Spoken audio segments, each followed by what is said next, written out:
And we started off this course by talking about the paradigm shift between being, let's say, a realist somewhere on the spectrum between being somewhere on the spectrum between a optimist and a pessimist, and then the paradigm shift of the first lesson is when you get to know the world, you get to see the world for what it really is. Being an optimist is right in line with being a realist is right in line with being an optimist. And so the kind of question of this class that we start off thinking of these things in two different ways is like, there is a dichotomy, but when we analyze the unique style of leadership that takes place, we'll see that there isn't even really a balance, but an extreme on both sides. That's possible. Oh, no, I'm sorry. We're on page 116, is that right? 106. 106. Oh, yeah. Okay, sorry. We're starting with this question, and then we're going to backtrack a little bit. I just restructured the class a little bit to my own liking. Internalize the message of this class, which we'll get to. I think the leader aspect is gives the structure, but then you got to go on your own to seek, read, be in the times of like the Torah. Yeah. And you have your own mind to think. That's your individuality that Hashem gives us. Right. So before we get into really discussing this, just want to point out. Oops.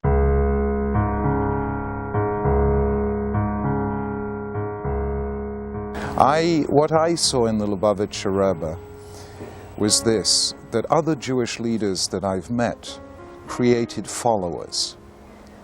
The Lubavitcher Rebbe created leaders.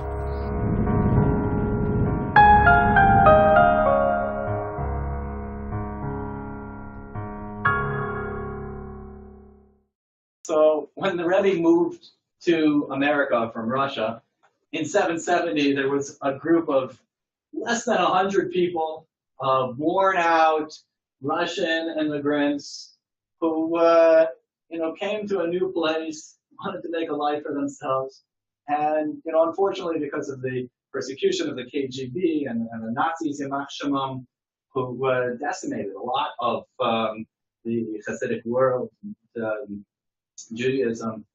When we came over to America, we were very few in numbers, and the future for Judaism and the Cultivates movement in particular seemed extremely bleak, and especially in 1994 when there was the passing of the Lubavitcher Rebbe, people felt, okay, this is it, fatal blow. But if you look at more recent pictures, this is from 2014, and then when I went there last year, they couldn't even fit everybody. They had to take like a whole, what years was that? 87. Yeah, 1987, and then it explodes, and it keeps growing. Here in 2014, with the panoramic picture, you could see everyone's faces, but now in 2017, the last picture, it just extends out. You can barely even see. You can barely even count the hats. It's just like keeps on growing. Here's a short clip of International Convention, which is kind of like the highlight every year when I go back to New York and then get together with the shluchim from all over the globe. And so one of the highlights is when they do what's called a roll call. So in this particular year, the MC was asking shluchim who moved out in certain decades to stand up. And you can just see the explosion of the movement and how it's going in almost like a parabolic curve.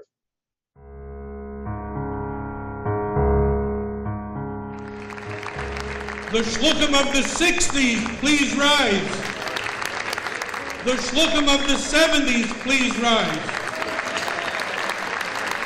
The shluchim of the 80s, please rise. The shluchim that went out from 1990 to 94, please rise. The shluchim that have gone out from 1994 to the year 2000, please rise. The shluchim that have gone on shlichus from the year 2000 till today, please rise and remain standing.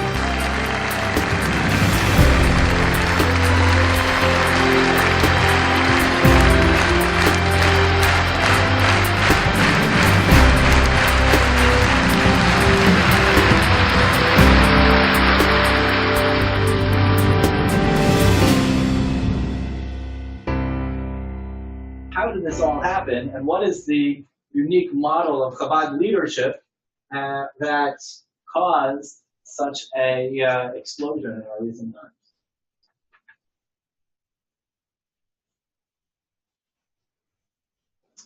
So we started off the class by asking a question: what's the appropriate balance between a follower or an independent-minded person? Well, now let's talk about it in our terms of our relationship with God. What is the ideal position for somebody who's very religious, very involved? What would be the ideal religious? Somebody who obeys without question? Somebody who obeys even though they have questions or with questions? Or somebody who obeys with understanding? We're putting obeys for each one because we're talking about the, not what's your idea of what's the ideal person, but what's the ideal religious person? What would be the ideal for religion or a religious individual? Obeys with understanding. Obeys without question. Acceptance. I think obeys with question. Obeys, but he has questions. It's the same guy. It's just different phases. It's different phases of his career as a Baal Tshuva. What do you think, all three? He starts off at one phase or another. I guess everybody's different. Different personality. Different phases. Mm-hmm.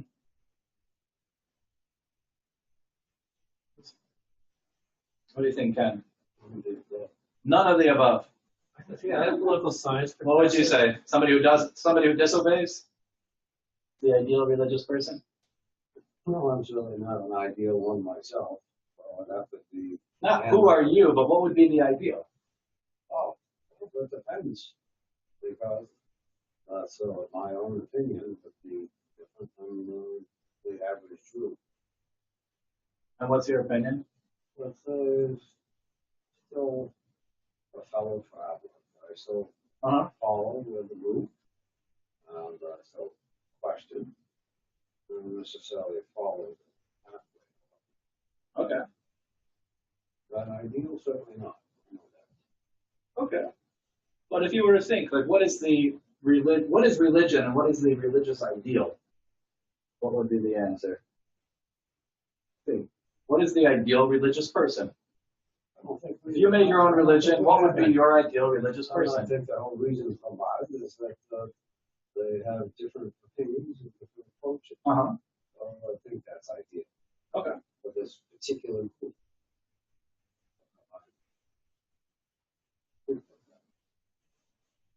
Association. People commonly think of religion as like a loss of rational thinking or personal identity in favor of some higher power or some higher cause. And we're going to look at a pasuk from this week's Torah reading, which, as we mentioned last week, we were just talking about how we live with the times, and then by divine providence, today's class. It's actually today's reading. Today's portion of it. Today's reading on page 107, text 4a. Vayavai Moshe vayisaper lo'am es kol divrei Hashem vayemer kol asher diber Hashem na'aseh v'nishma.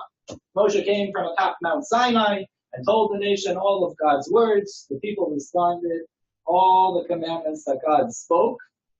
Na'aseh v'nishma. Na'aseh is we will do, and nishma means we will understand.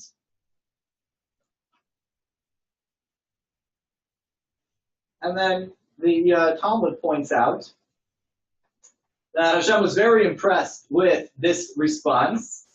And when the Jews proceeded, we will do, too, we will understand. 60 myriads of ministering angels came and placed 2 crowns upon each and every Jew, one corresponding to Naaseh, we will do, and the other corresponding to Nishma, we will understand. What are these 2 crowns? Or physical crowns that they received. But these are like the Ziva Shechina, certain radiance of divine light. How do you wear 2 crowns? The Maharsha says that these 2 crowns were the Keser Kahuna and Keser Malchus. When it says in the verse the Jewish people will be a nation of a kingdom and a nation of priests, that's what these 2 crowns refer to. But either way, they're referring to a spiritual crowning. They eventually lose them. That the Jewish people received when they said that. And it's like an ongoing thing. Like we said, we look into the Torah and that animates our lives. When we have this approach of Naaseh and Ishma, we get these 2 crowns. Well, I thought they were taken away after they I don't know. I'm not familiar with those specific crowns being taken away, but I think it's an ongoing thing. Meaning, this was the initial approach, and this is also the ideal. So, how does that answer the question that we had about what is the appropriate balance between being a follower or a leader, or what is the ideal religious person? Is it somebody who obeys with questions, somebody who obeys without questions, or someone who obeys with understanding? Based on this verse, what would you think? Naaseh. Naaseh. Do it first. And understand you're going to do it the wrong. You might do it the wrong way. It's kind of a dangerous. It can appear to be kind of a dangerous. So it doesn't just say that we got 2 crowns for prefacing we will do before we will hear, or we will learn, we will understand. Hearing in this context, Shema, but we're translating as understand, like Shema Yisrael, which is not just listen, but listen with your brain, not just with your ears. But it doesn't just say that you got 2 crowns for one act of prefacing Naaseh before Nishma, but 2 crowns corresponding to 2 different things. 1 crown for Naaseh and another crown for Nishma. So it's like 3 things going on here. If you didn't preface Naaseh for Nishma, there's nothing going on. But by the fact that you did preface we will do before we will understand, each one is deserving of its own crown.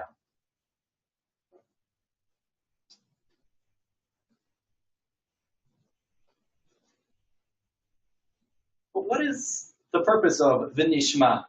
We will understand.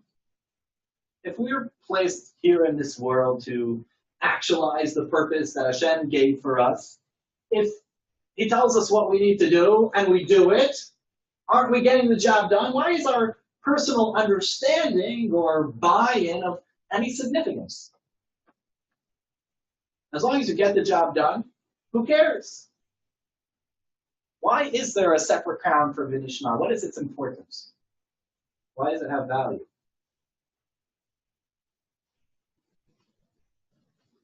Come to own it. Mm-hmm. Becomes yours.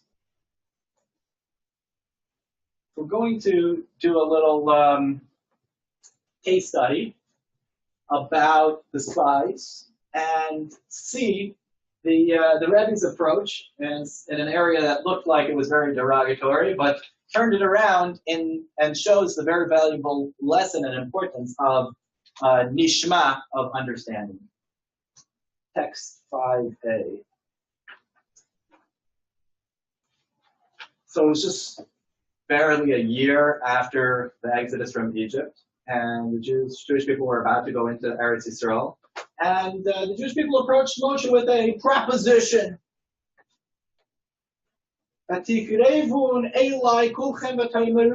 Moshe telling over what happened. You all approached me and said, let us send men ahead of us to explore the land on our behalf and bring us back a report. Moshe heard the Jews out, and then he did what he always did when he had a question. What did Moshe do when he didn't know what to do? Vaydaber Hashem el Moshe lemar. Moshe went and he asked God, what should I do? And Hashem spoke to him saying, Shlach lecha anashim v'yosiru et eretz Canaan asher ani nosein b'nei Yisrael. Send for yourself men to scout out the land of Canaan, which I am giving to the children of Israel. Can you find a superfluous or singularly superfluous word in this sentence? Shlach lecha anashim v'yosiru et eretz Canaan. Something weird. There's something that sounds weird about this sentence, which Rashi points out in the next text. Shlach anashim, send men. Shlach lecha, send for yourself. What is the extra lecha coming and doing here in this context? So Rashi, text 5c, Shlach lecha ledaitecha. This is you sending per your own understanding, according to your knowledge. Ani einen etzavelach. Im tirtza shalach. I, Hashem, am not commanding you. If you wish, Moshe, if you want to send them, go ahead, send them. Basically, it seems that Hashem was pleading the fifth, saying, I'm not going to tell you what to do. If you want, do it. If not, don't do it. Now, this already starts ringing a few bells. I mean, Moshe should have already seen the writing on the walls. Every time he had a question, he went to God. God told him exactly what to do. We're impure. We want to bring the Passover sacrifice. What should we do? He could consult God. Institute Pesach Sheni, the second Passover, and then they could bring it a month late. Fine, we got a new holiday, Pesach Sheni. They're wondering what to do about this. Every time Moshe goes up, asks God, gets an answer, tells the Jewish people what the answer is. Here, Hashem is saying, I'm not telling you what to do. Shouldn't Moshe have realized that something is very wrong in this situation? And if Hashem is not telling him to send spies, then just go on faith. I mean, God told you that the land is going to be great, and we don't need any spies to prove that. And he also promised us that he's going to wage the wars for us, so we don't have anything to worry about not being strong enough to overcome the enemy. How can we say that Hashem's not repeating himself, what he's already said? So it would seem that way, and the question is, why didn't Moshe get that hint? He's still relying on being a follower, not taking that for himself and teaching the people. I think we'll take this a little bit the opposite direction. But just another question before we get into that is Yehoshua was one of the 12 spies who went to spy out the land. Him, Yehoshua, and Caleb, your son, right, were the only two spies who came back with positive reports. Everything else was disastrous. When Moshe dies and passes on the leadership to Yehoshua, and he's about to go into Yericho, what does he do?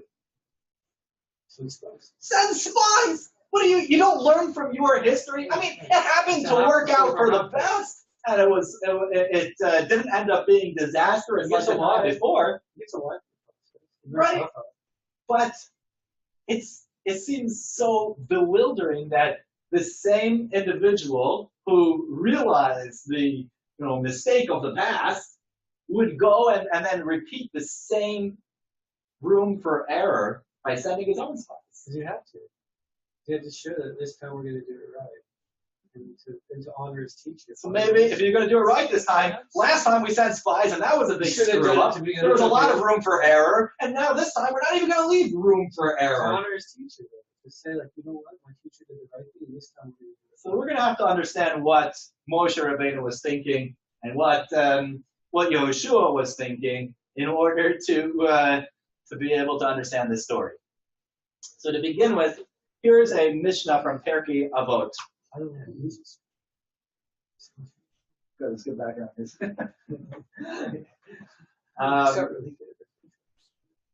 there are two statements in this Mishnah. Moshe, can you read them? Oh, sure. Text about it. 6 on page 110. Okay. Okay. Shlach lecha u'ledav. No, it's 6 on page 110. Okay. Asa ratzono, akratzonecha, but the palatzonecha, and the key, let's say, make it from Pirkei Avos, make his will into your will, and nullify your will. What's the difference between these two statements? I mean, both of them are about following Hashem's will, right? Make as if it's his will.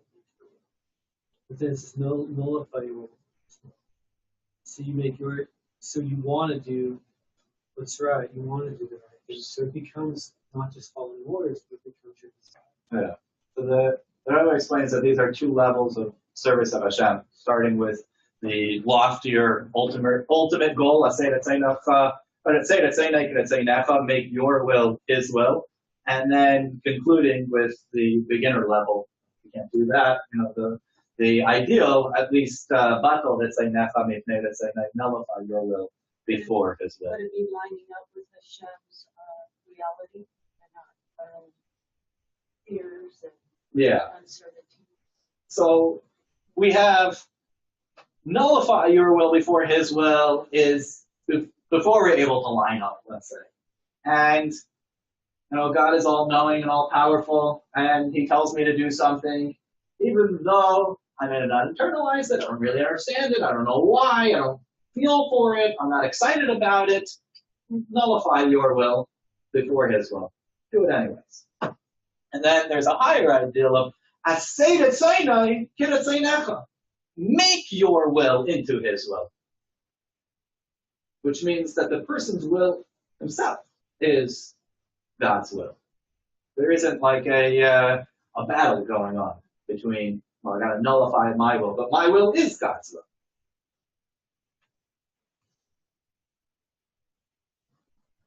So now we can turn to text 7 on page 111 to see how the Rebbe answers the questions that we had about the spies episode. Right? What was Moshe Rabbeinu thinking? How could he send these spies? Moshe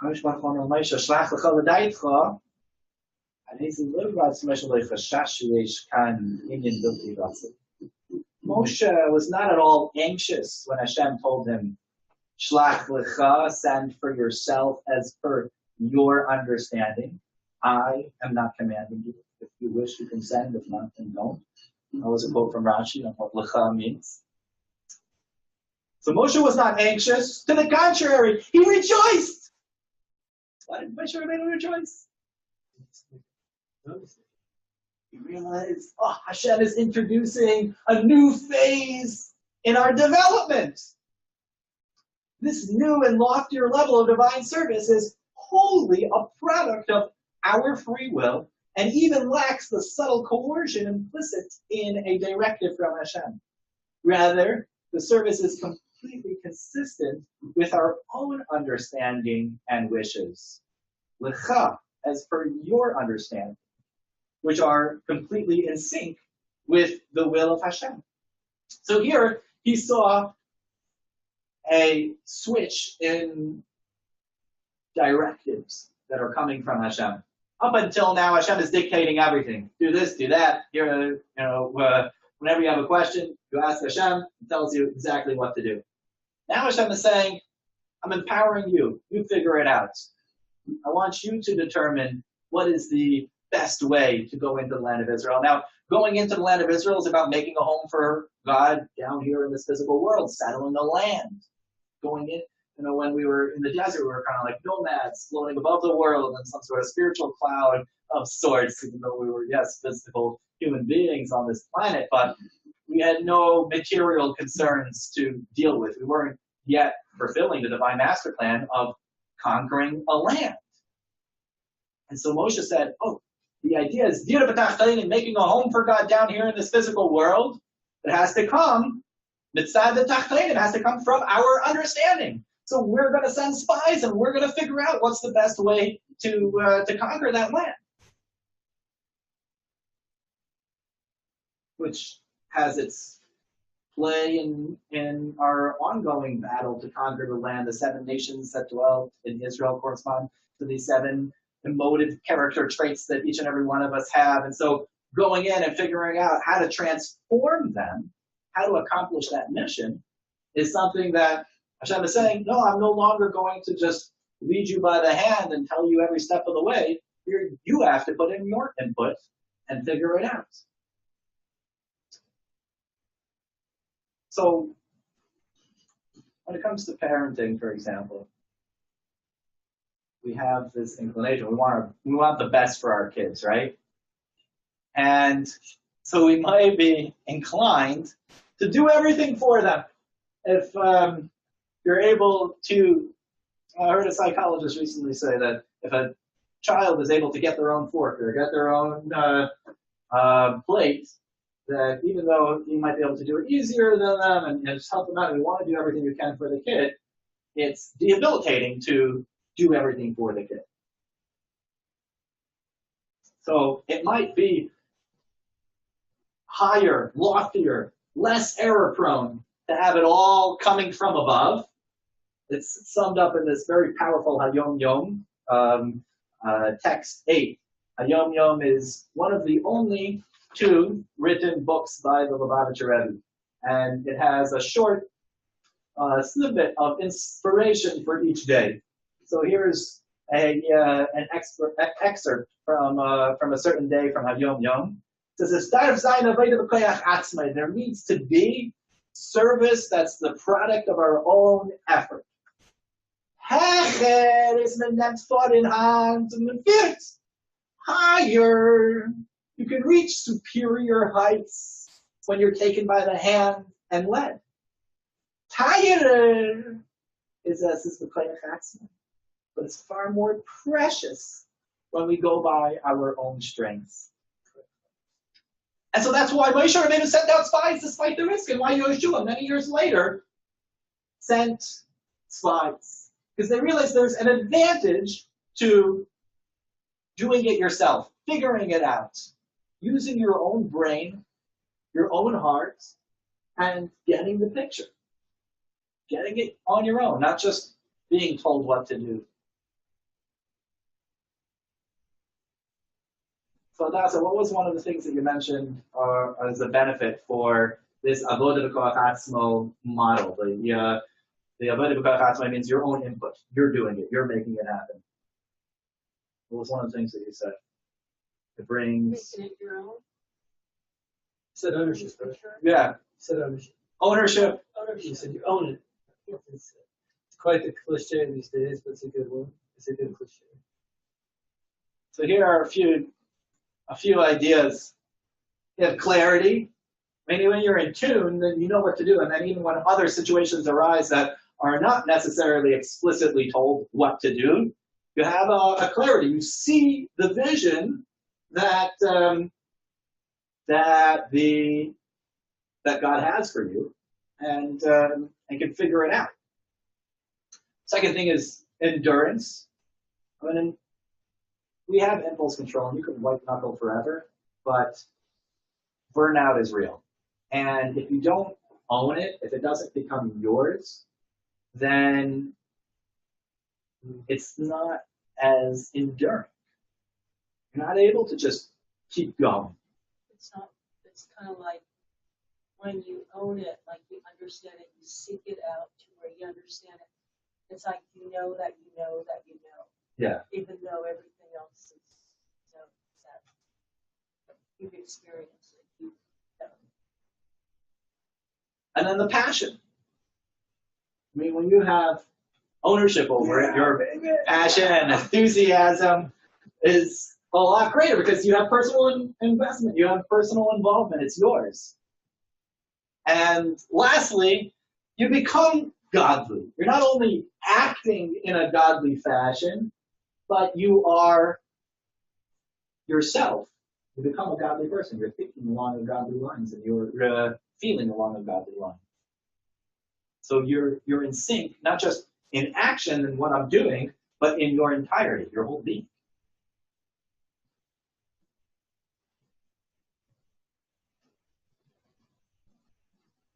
So this model of avodah b'koach atzmo that Hashem showed Moshe way back when in the desert is also a very fundamental lesson that each and every one of us can learn in all benefactor, recipient, teacher-student relationships.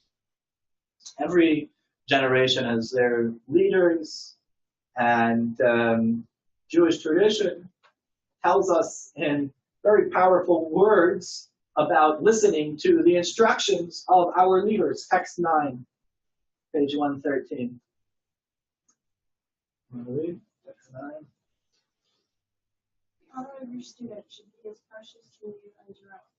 The honor of your colleague should be as great as your reverence for your teacher. The reverence for your teacher should be on par with the reverence of God. Wow. Isn't that a powerful statement?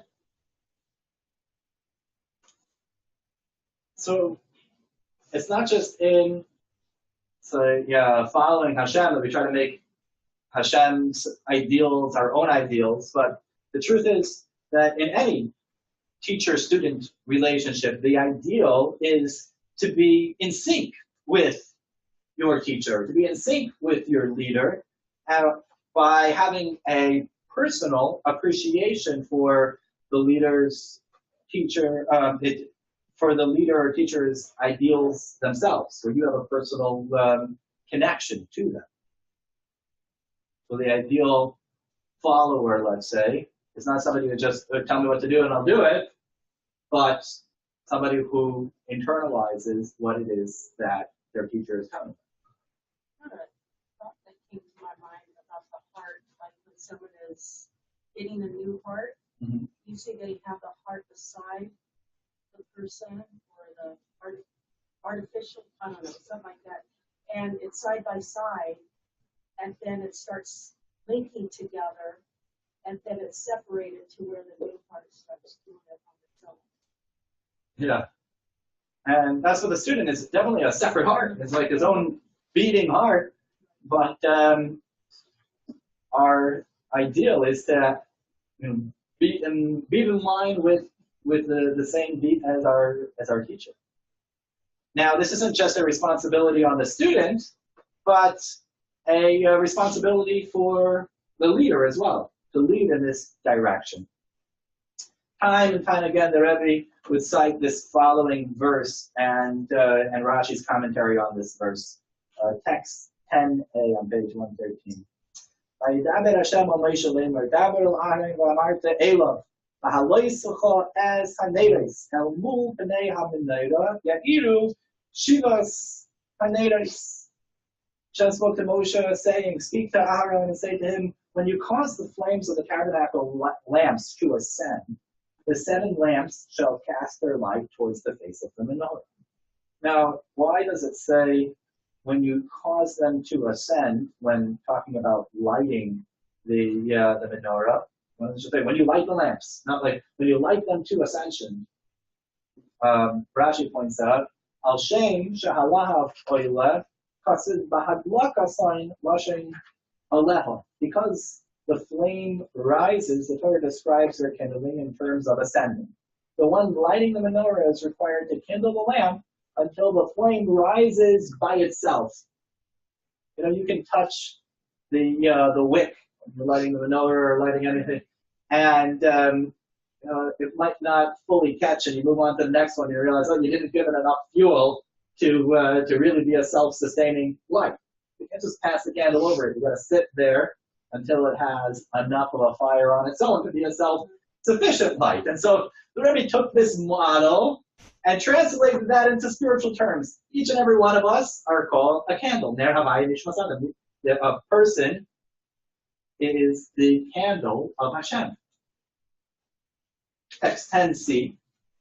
Hashem grants us the powers to perform our service of igniting and illuminating ourselves and the world with the Ner Havaya, with the light of Torah and the light of mitzvahs. In addition, we receive powers from Aharon, the Kohen Gadol, the shepherd of Israel. It's like an allusion to the Nasi, or the leader of each generation, who ignites the Ner Havaya, the candle of God, here in this world of ages.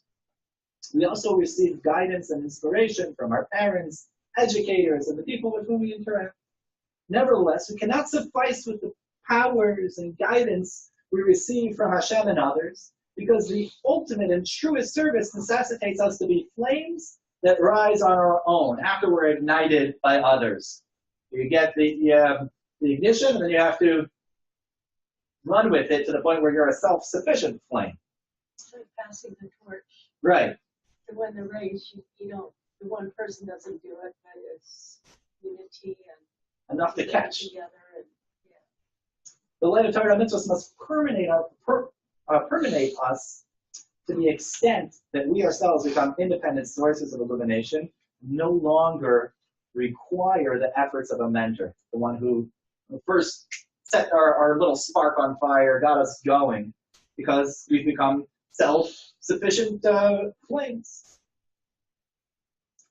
So funny, because this sikha was said in 1991, which was the last time the Rebbe spoke on this parsha, B'halei Sikha, because in the coming year, Tafshin Nun Beis, in 1992, the Rebbe suffered a tremendous stroke and couldn't speak anymore. And like always, the transcribers of the Rebbe's talks would copy down the message that the Rebbe wrote, preparing it for publication.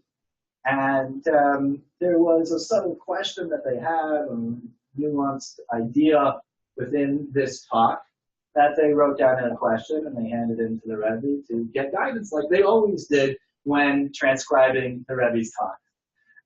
And the Rebbe responded, "This whole sikha was about avodah b'koyach atzmai, working on it yourself and figuring it out yourself, and now you want me to spoon feed you and give you the answers? You can figure it out yourself."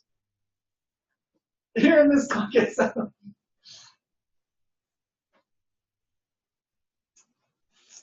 So the ideal leader is somebody who cultivates and fosters an environment that's conducive for avodah b'koyach atzmai, where the person themselves are owning it and not micromanaging everyone.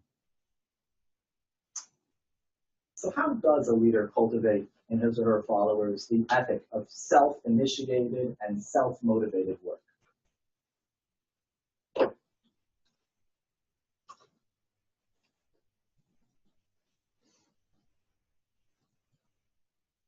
Let's look again at the Rebbe's model of leadership from the very beginning. We started off the first lesson with the first talk that the Rebbe gave, quoting Basa Lagani, "I've come into my garden, how this world is really a beautiful garden."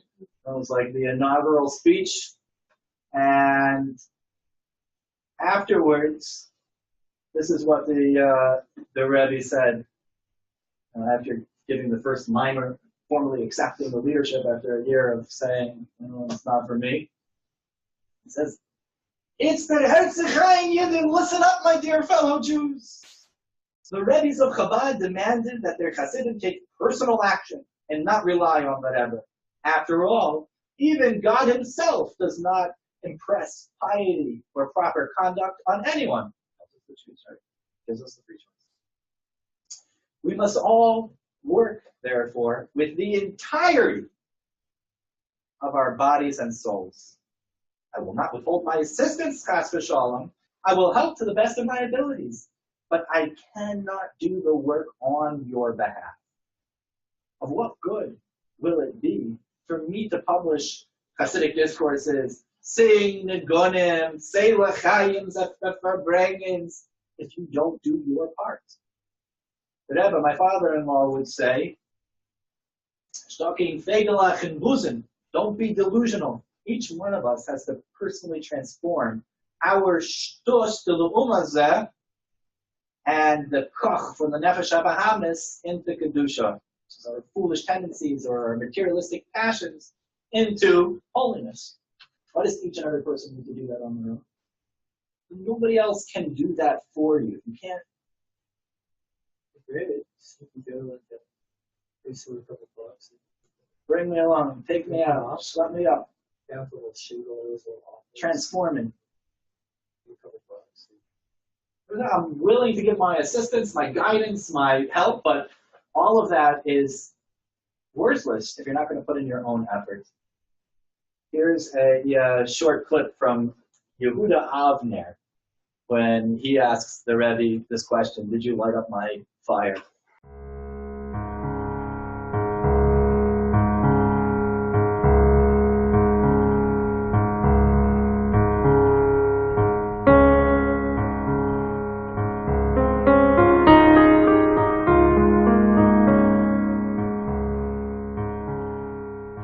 אני אגיד לך מה אני משתדל לעשות. I will tell you what I try to do. I'll give straight away the English translation. He said, Rabbi Yehuda, imagine you're looking at a cupboard. And I tell you, open that cupboard. You open the cupboard. And you see inside a candle. But I tell you, that is not a candle. That is a lump of wax with a piece of string in between.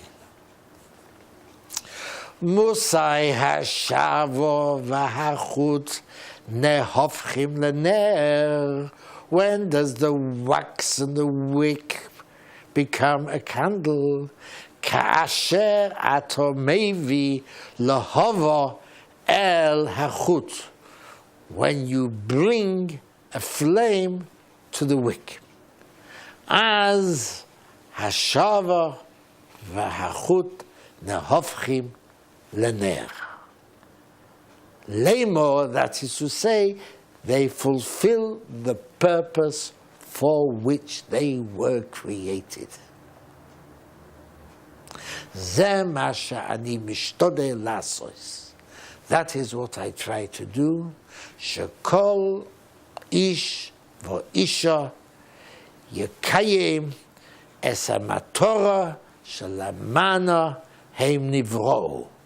That every man and woman should fulfill the purpose for which they were created.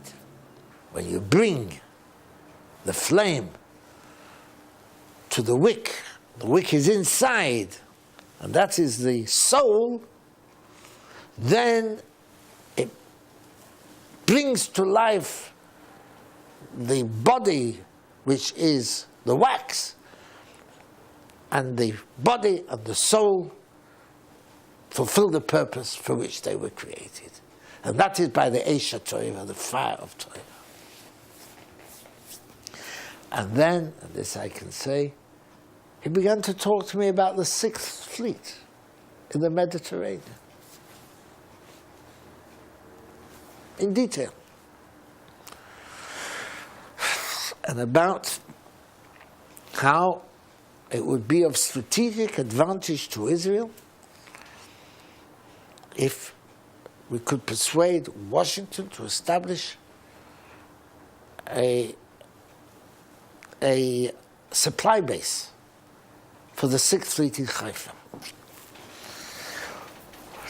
It's 2:10 in the morning, I rise, he escorts me to his door, takes me by the hand, both hands, and I say to him, Ha'im ha'Rebbe hidlik et haner sheli?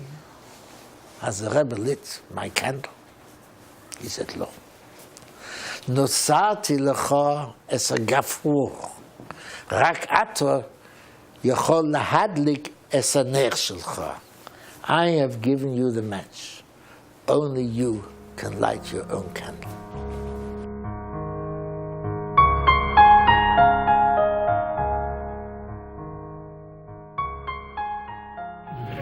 Much bless you.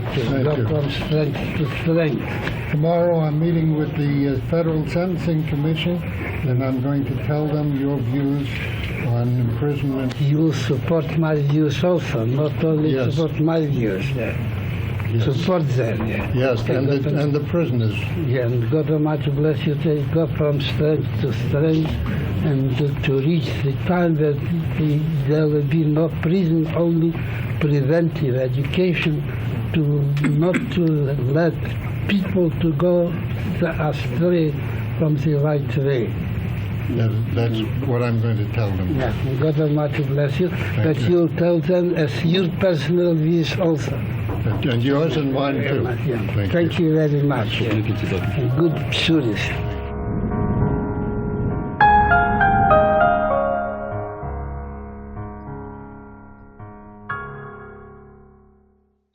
That was what I was getting at the beginning. Don't just repeat what I say. The Rebbe says that this is something that's really important.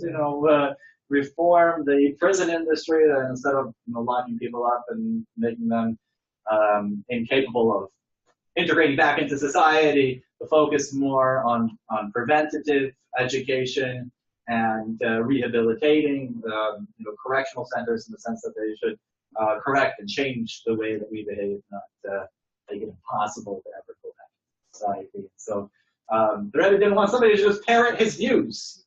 He wanted somebody who was going to buy in, understand what he was saying, and then say it as their own. This is how I feel about it.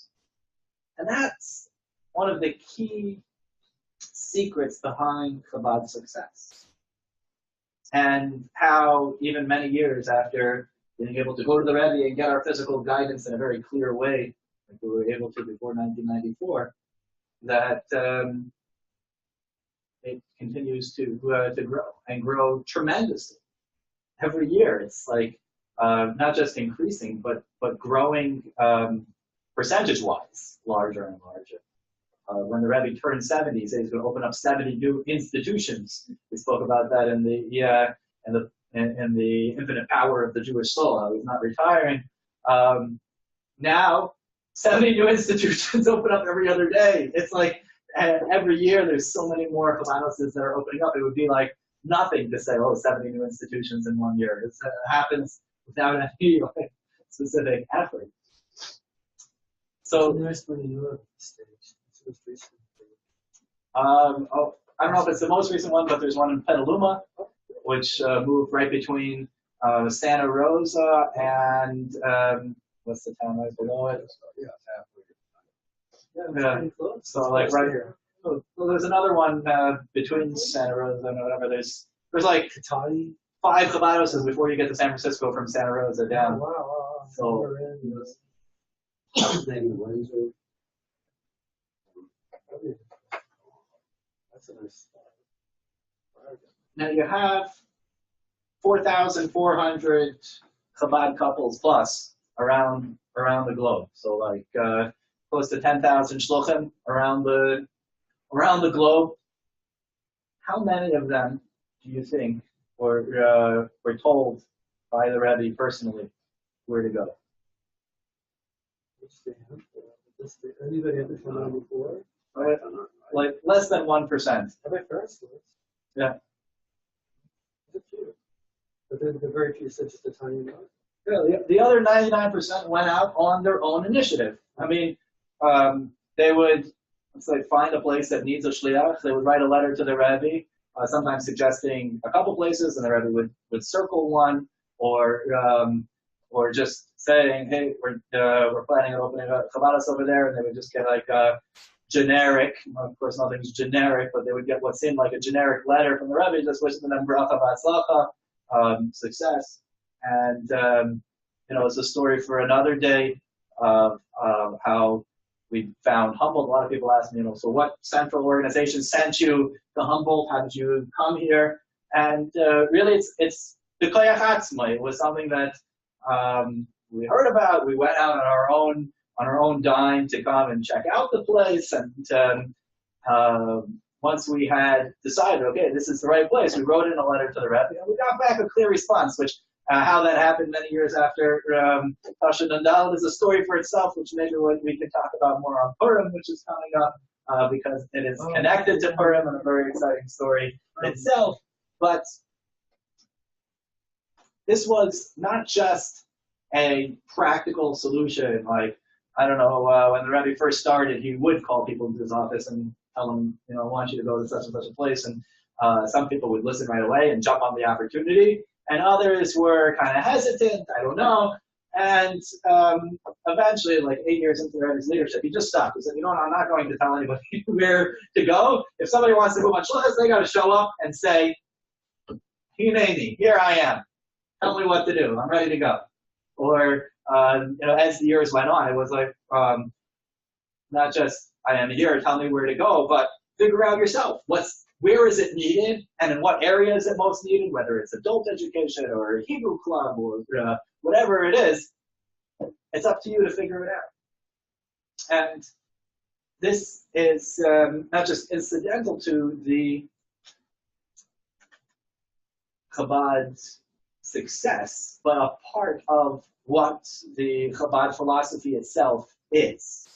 Here on text 12, see the following is my general response to shluchim who have doubts or questions as to which methods are appropriate or advisable in the course of implementing their shluchas and disseminating Judaism and the wellsprings of the Hasidic teachings. My answer is that they should act upon their own understanding of the situation. A judge must rule based on the evidence in front of him from the Talmud, in every location according to its unique needs and circumstances. So this was a part of the Rebbe's model, was each person needs to figure out what it is that's needed and take their own initiative to figure out how to do it. And even when the Rebbe instituted, radical new campaigns like, putting on tefillin with people in the streets, there were often committees who would get together and they would talk about it and they would say, how are we supposed to do this exactly? And they would come with a list of questions to the Rebbe about this new initiative. And then the Rebbe would give them answers, and they would have a whole bunch of new questions on those answers. And the Rebbe was like, I want you to get it. I want you to understand the idea of what it is that I'm saying, and then figure it out yourself. You don't need me to tell you exactly how to do each and everything.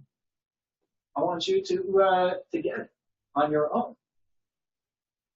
Who's running the organization now? Because obviously the Rebbe is long since dead. So who's the hierarchy? So the same model of leadership that the Rebbe had before 1994 continues after. So you could still have the Rebbe's leadership, because it's a myth to think that the Chabad, since they all dress alike and they all have the black hats and the same exact suits, that they're all like-minded individuals and they think and they just follow orders from the Rebbe. Oh, the Rebbe empowered, like Jonathan Sachs said, the Rebbe made leaders. Doesn't just mean that he appointed people to go and told them, follow my instructions and be a rabbi in this town, be a rabbi in that town, in a follower sense. A follower can do that. You can set up major organizations and have a bunch of followers do that. But within the Rebbe's model itself, which is to give each Chabad house a large degree of autonomy to run on their own. What organization is Rabbi Yudhishthir's involved? What's Chabad Central? The Central. No, Yeah. And one of the big myths when a Chabad comes to a new community is people think that, Chabad, being this multi-billion-dollar corporation, has some sort of piggy bank back east or in 770. And the shluchim come out with a salary, and they're on a payroll, and they have a job description. I'll tell you, there is no shluchus guidebook. There is no guidebook. Okay, you're going out on shluchus, these are the things that you have to do, and these are things that you have to do to get your salary, because there's no salary coming from headquarters. Each Chabad house is independently run and operated, and not just because there's a lack of funds and that it would be impossible to fund everything centrally, but by design.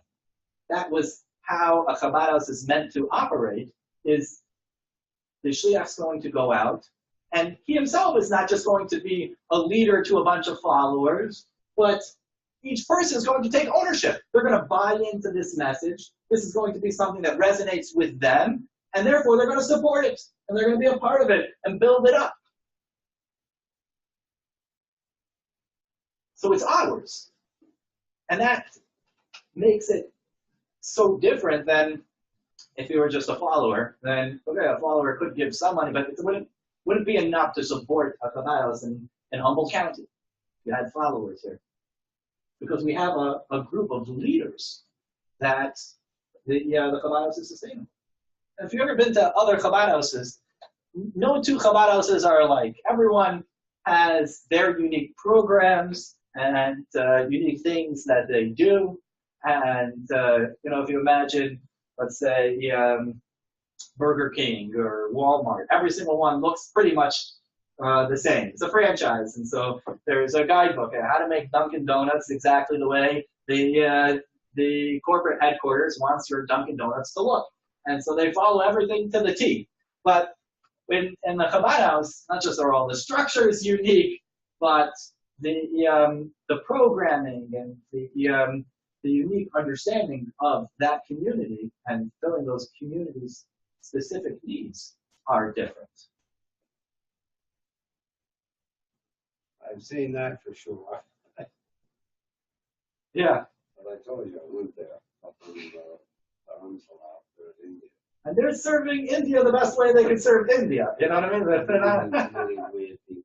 But it's a different Chabad house. It's each one has their own model and their own way of doing things. This is a very fascinating video, which relates this approach, the Rebus approach to leadership and empowering people to take their own initiative and to figure things out themselves, from Dr. Rabbi Tzvi Hirsch Weinreb.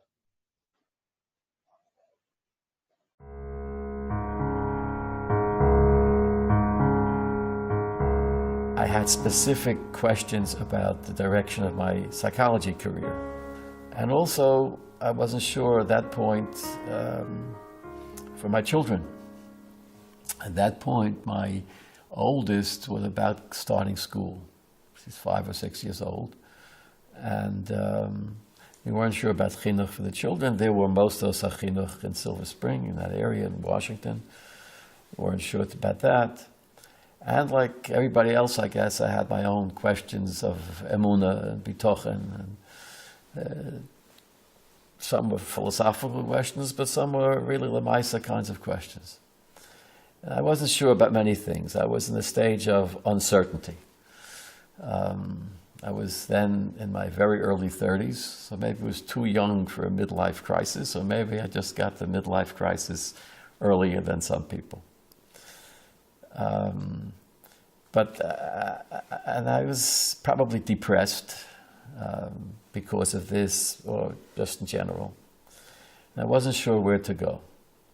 I called him up from the house, the apartment in Silver Spring. And I got through immediately to the Gabbai. And in the background, he answered the phone, "Oh, hello, who's this?" in English, if I'm not mistaken. And the Rebbe said from the distance, I know it was the Rebbe's voice, because I knew the Rebbe's voice, "Wer ruft Reret?" So he asked me, "Wer ruft?" So I said, "Ich bin a Yid from Maryland, from Silver Spring, Maryland." "Why are you calling?" I didn't say my name.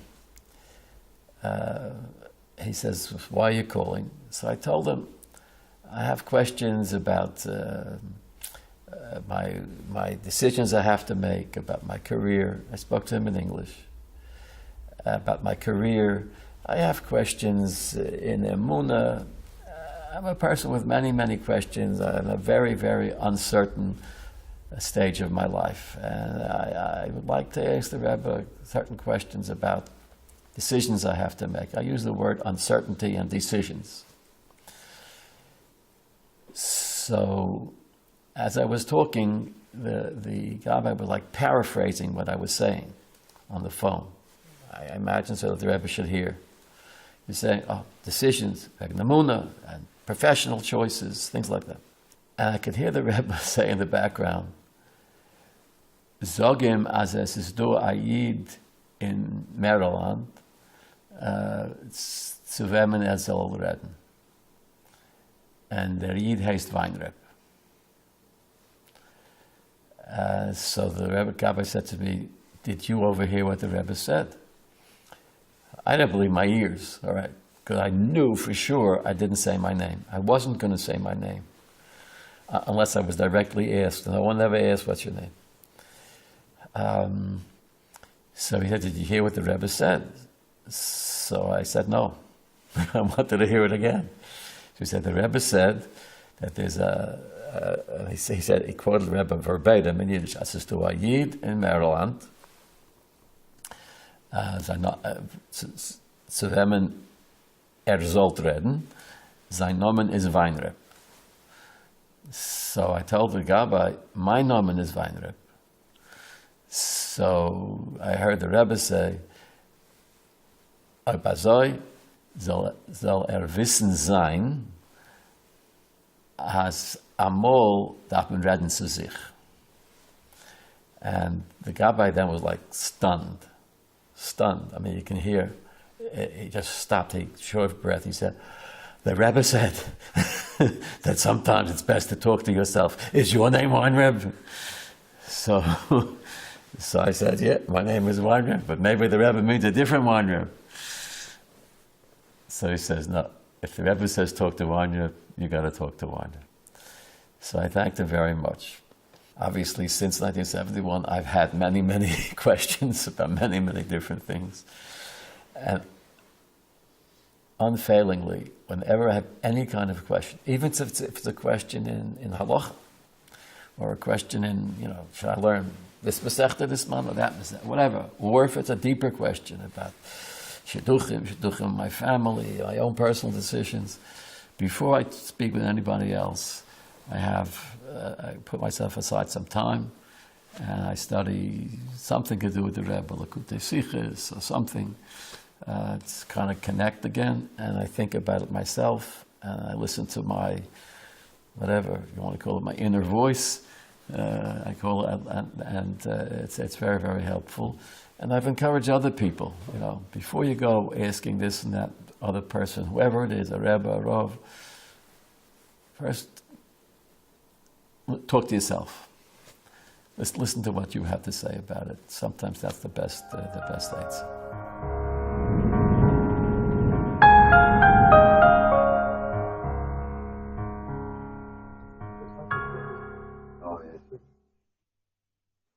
So we see there's a tremendous emphasis on the nishma, on the understanding part, and really getting it and owning it yourself, and the tremendous values and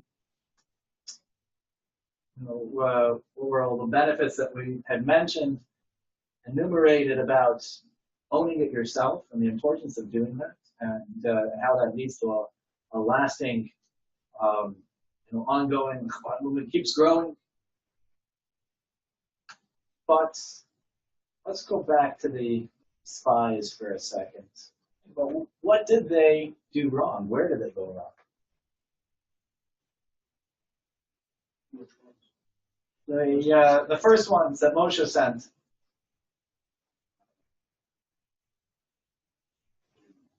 They had the nishma part, the owning it themselves and figuring it out, but they were lacking the nasa part. So we start with,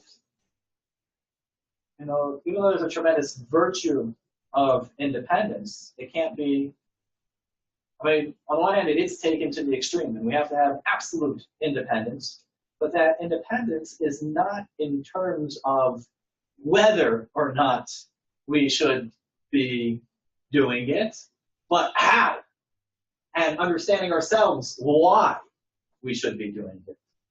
So these spies were sent out to figure out the ideal way to capture Israel.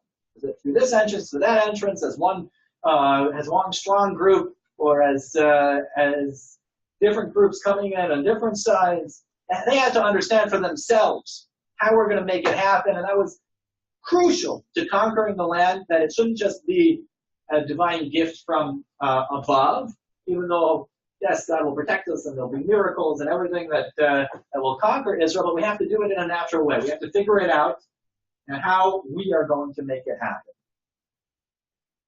So on the one hand, we have to take that independence to the extreme. On the other hand, we have to realize that we are not empowered to determine what mission to do. or whether or not to carry out that mission.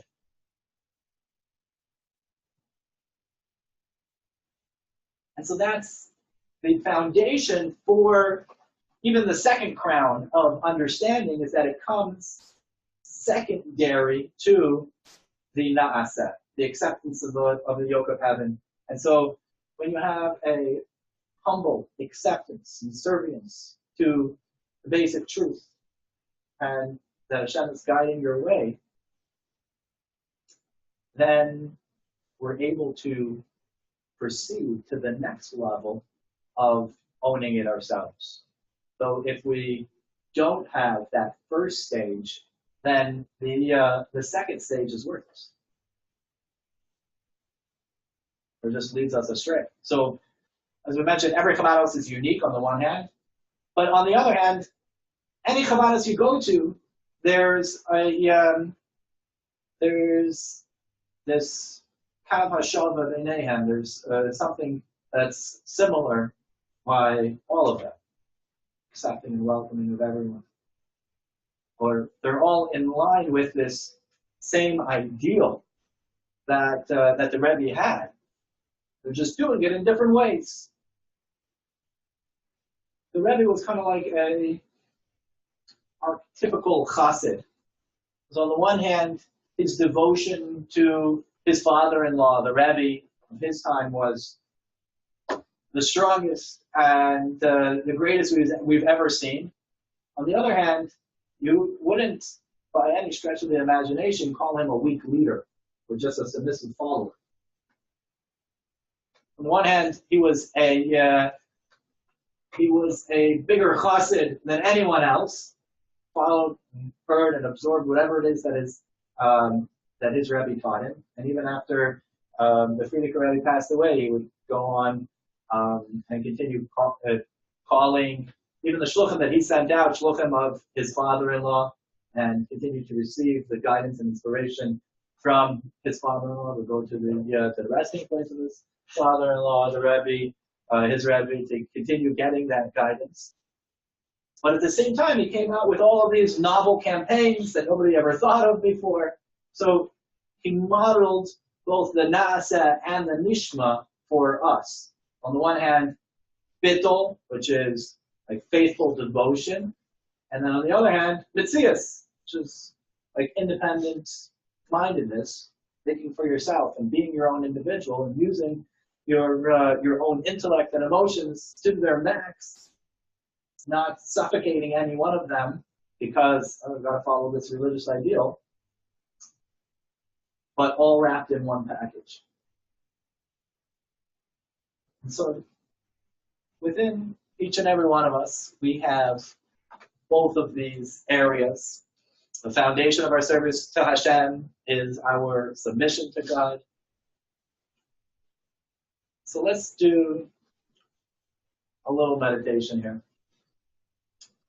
Think of an area in your own life, a certain Jewish tradition or belief that your parent or teacher has, and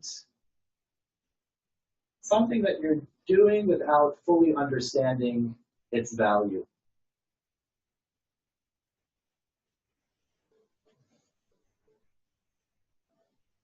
Sure, there are a lot of things that we do that we don't yet fully appreciate.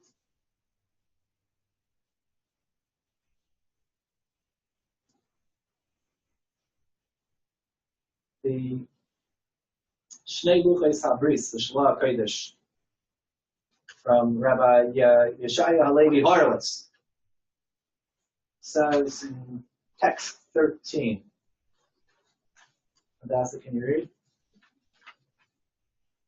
What are some areas In addition to the belief in God implanted in our hearts by our parents, who transmitted to us the age-old Jewish tradition, we must strive to intellectually understand God.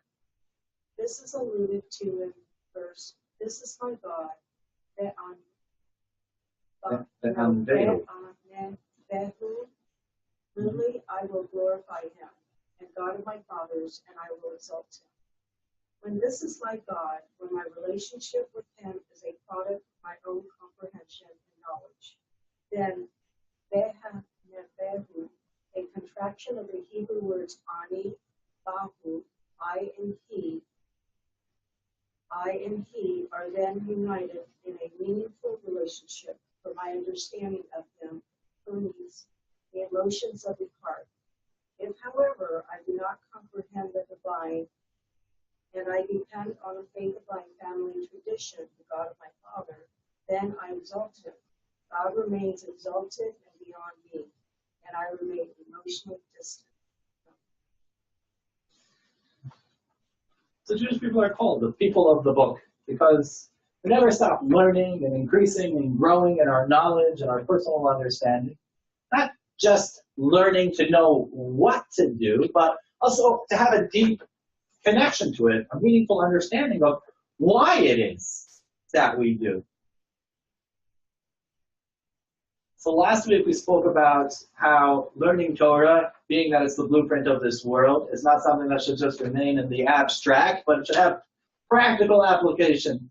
So the question I just asked before we read this text, learning exercise 2, what are some areas of Jewish practice or belief that I could better own by transitioning from a follower to a fashtayer, an understander?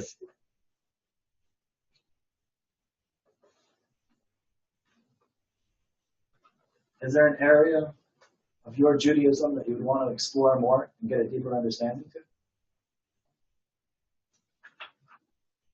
Well, I did that with Teshuvah, definitely.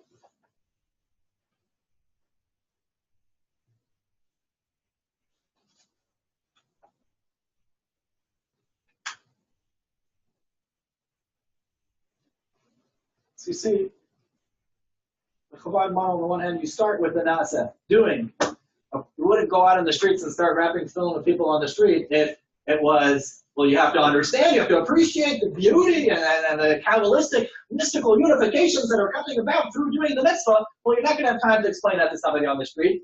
Maybe you could get them to sign a paper to sign up to your yeshiva, and after a month of going to yeshiva, they get an initial idea of what it's about, then put on the tefillin with them. That's not the way it works. Start with the action. Start with the acceptance. Okay, this is a mitzvah. It's special. It's God's commandment. Let's do it.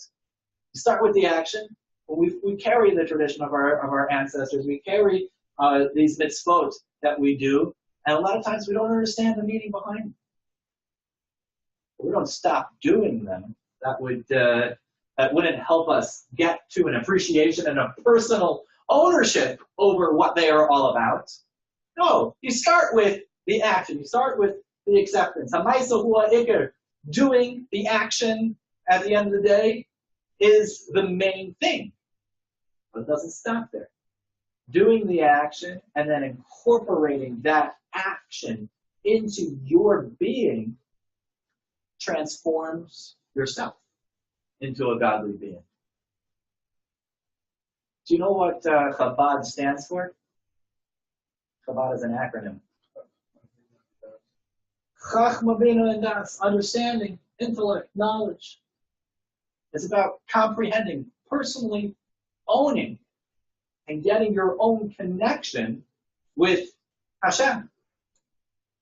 Text 15, Chabad Hasidism opens the chambers of wisdom and understanding that enables us to intellectually comprehend and recognize Hashem, stirs the heart and arouses within us the appropriate emotions, guides each individual commensurate to his or her abilities to approach God and serve Hashem with both mind and heart. There was actually a big fight between the Alter Rebbe and the other Hasidic masters who were all students of the Maggid of Mezrich, who was a student of the Baal Shem Tov, as to whether or not it was necessary for the average individual, for the everyday Chassid, to be extremely knowledgeable in the Hasidic philosophy and the mystical workings of heaven. There were others who felt that as long as the tzaddik understands it, then by virtue of his charisma and his spirituality, he'll schlep along and it'll inspire everyone else and pick everyone else up. It's not necessary for everyone to get it themselves. But the Alter Rebbe's model was there has to be avodah b'koyach atzma. The person themselves has to internalize it. They have to get it. It has to become something that they own, something that is theirs. And so, both as a recipient and as a teacher, we have to emulate that model. When it comes to a recipient, to not just be, okay, that's what the rabbi said, okay, that's what that's what God wants for me, but to then, first of all, accept it, otherwise you have nothing. And then to internalize it, make it your own. And then also as a teacher, it's not only enough to inspire someone else that while they're in your presence or while they're around you, then they're uplifted and they have that flame, that spark. But when they walk away, the spark is gone. Light someone up to the point where they're a self-sufficient flame, a flame that then goes on and inspires another person. There was a shliach who moved out to a campus and he said, there's thousands of Jews on this campus. How am I supposed to influence them all? So your job is not to influence them all. Your job is to have a deep impact on 7 students. And those 7 students will have a deep impact on 7 students, etc., etc. It's not about big programs, how many people can we get for this and that? It's just like an aura effect, like, wow, this was a grand program, and people come and people go. The idea is to have a deep, transformative experience where the person themselves becomes a self-sufficient flame. And this is not just a successful model of leadership, but as we mentioned, the Chabad acronym, it's what Chabad is all about. So it's not just that the Rebbe happened to adopt this model of leadership and then saw the tremendous success and explosion of Chabad across the globe from a small group in the 1950s to the largest Jewish outreach group in the world. But it's what the Chabad Hasidic model is all about personally owning it. And as we mentioned, the 4th quality of owning it is that you become godly. This is not just a bonus in being a successful leader or actually spreading the message effectively, but it's the very purpose of creation. Let's look at final text 16. The ultimate pleasure. We cause God the greatest pleasure imaginable when we intellectually grasp the Torah and mitzvot. This is the type of service that he treasures the most. Hashem's desire for Adir Lo Yisparach B'Tachteinim, to have a dwelling place here in this world, requires all elements of the lower realms to be an abode for and in concert with Hashem.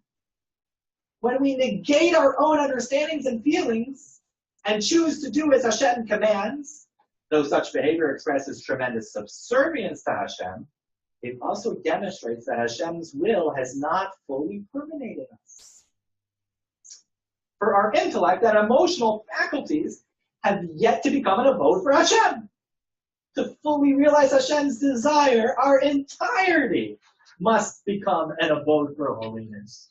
And this only occurs when our minds comprehend God's plan. So it's about fulfilling the divine master plan of making a home for Hashem in this world, that leaving our minds and hearts out of it, yeah, your actions might be holy and great and wonderful, but you've left out an essential part, the highest part of our being, our Chacham Bina and Das, the tops of our soul, you've just excluded from the whole picture of refining.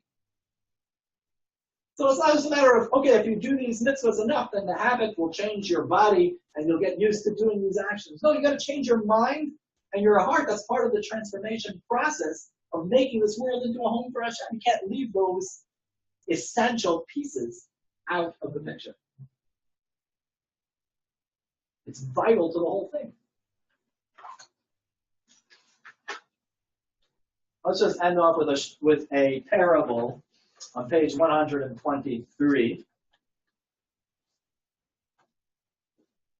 This parable is brought in Hasidic teachings regarding why Hashem took such holy neshamas and brought them down into this world to begin with. Why are we here?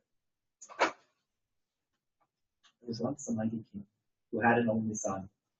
The prince was regal, kind, wise, and multi-talented. With pride, the king watched the son capably assume more and more responsibilities in the royal palace. Whatever venture the prince embarked upon was widely successful. One day, the ministers and servants at the royal palace received the most stunning news imaginable.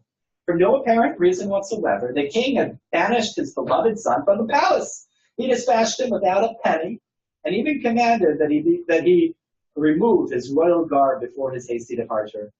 The king exiled his son to a faraway province, a place where the residents were barely aware of the existence of the royal family, a place where his lineage would hardly impress anyone or gain him any sort of advantage. Years went by, and the prince was all but forgotten by the members of the royal palace.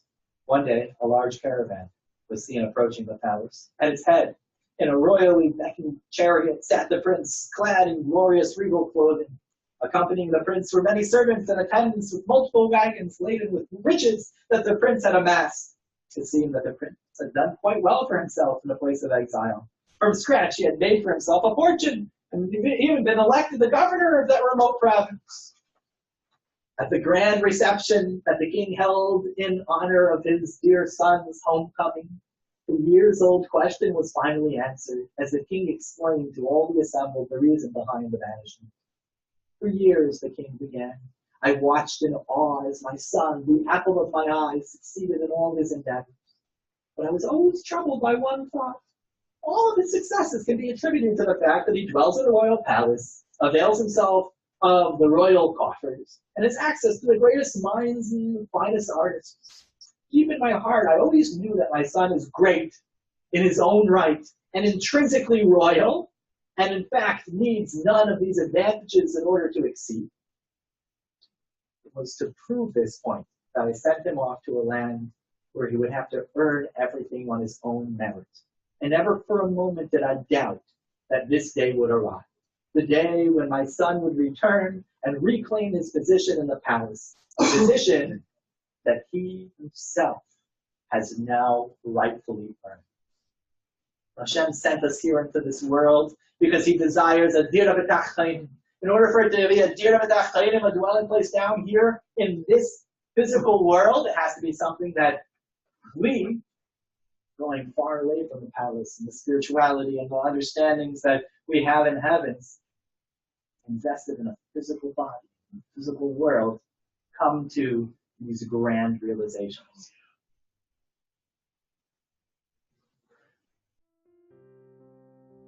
Key points. Lesson 4. 1. There are two levels of divine service. A. Rejecting and ignoring one's own will and understanding, choosing instead to conform to God's will. B. Using one's intellectual capacity to transform one's will and desires to the point that they mirror and are fully in sync with the divine plan. 2. The second level of service, known as avodah b'koach atzmo, is far greater than the first. Its benefits include increased passion, intensified personal investment, and greater endurance. In addition, it allows one to intuit the proper choices in those areas that God does not issue specific instructions. 3. The independence and autonomy offered by avodah b'koach atzmo must be preceded by and anchored in unequivocal commitment to God's instructions. 4. Avodah b'koach atzmo is also the ideal in leader-follower relationships such as Rebus, and Chassid, the Chassid not only follows the Rebbe's instructions, but also strives to be in sync, in both mind and heart, with the principles and ideas of the Rebbe. 5. The ideal leader fosters and cultivates avodah b'koach atzmo in his or her followers. This endeavor was a cornerstone of the Rebbe's leadership style. 6. Avodah b'koach atzmo is not peripheral to Chabad Hasidism, but is the foundation of its philosophy and is the reason why it demands rigorous study and comprehension of the divine. 7. Self-motivated divine service constitutes the ultimate purpose of creation, inasmuch as it facilitates the transformation of this world into one that is in sync with its Creator. In summary, what's the paradigm shift of today? We saw that balancing scale between the submissive follower who does whatever the leader instructs of him, and then the independent-minded individual who's doing their own thing. So how we have both extremes, and the both extremes don't contradict each other, but are ultimately the extreme of Kabbalah soul, to be accepting the divine yoke, accepting the Torah, accepting God's instructions, is to not leave your mind and heart out of it. Which means if you really want to have Kabbalah soul, acceptance of the divine yoke, it means you got to work hard, do it yourself, figure out why these things make sense and how they make sense, and continue learning and continue growing until it becomes assimilated, it becomes a part of you. And only then, only if you are an independent individual, using your mind, using your heart, only then are you a real chassid. I mean, I don't want to say somebody's not a real chassid, because chassidim come in many different shapes and sizes and